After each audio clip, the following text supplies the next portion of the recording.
J'ai passé beaucoup de temps dernièrement à aller sur des sites web B2B et je me fais souvent la même remarque, c'est que ce sont des sites vitrines, des vitrines devant lesquelles on passe mais on ne s'arrête pas.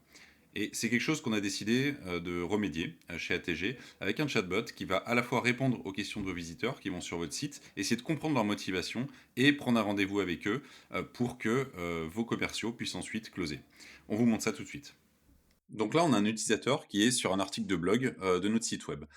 Pendant qu'il est en train de lire l'article, on a une fenêtre qui s'ouvre et qui lui demande, comment on peut l'aider.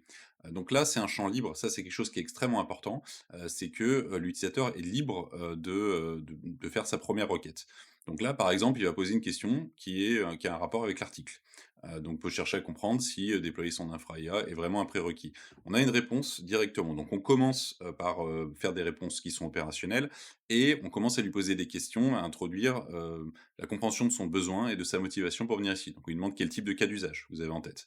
Donc là, support client, donc on voit que finalement, tiens, c'est pas quelqu'un, qui est côté, direction informatique, c'est quelqu'un qui est plutôt côté opérationnel. Donc là, on lui pose des questions. Est-ce que, on est, sur de l'interne pour les équipes support ou quelque chose qu'on va exposer aux clients finaux? Donc ça permet aussi de voir la maturité de sa réflexion, de son projet. Donc là, on voit qu'on est face à un prospect qui est plutôt mature. Donc on va lui demander, chatbot, il va nous répondre que c'est un chatbot externe. On lui dit: «Tiens, ça tombe bien, c'est des choses qui sont idéaux, pour nous».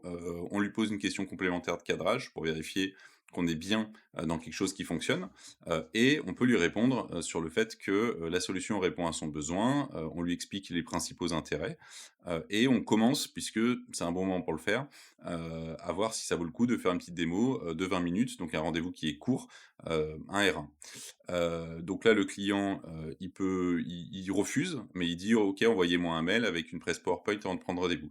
Et donc ça, on peut directement, le traiter. On lui demande son adresse email, il répond et on prend l'action, de, répondre pour lui, pour répondre à son besoin et lui transmettre sa présentation qu'il a demandée. Donc une fois que la conversation a eu lieu, sur le site web, qu'est-ce qui va se passer? Concrètement, dans les minutes qui va suivre, la conversation va être analysée, par ATG. On va détecter, qu'il faut recontacter le client, donc on va envoyer un email, directement au service commercial. Donc cet email, c'est un email qui résume, la conversation et le besoin, du client, qui, donne ses coordonnées et le transcript complet, de la conversation pour référence, si, le commercial veut le consulter. Donc il ne reste plus qu'à recontacter, le visiteur, et prendre le rendez-vous, et vendre. Voilà.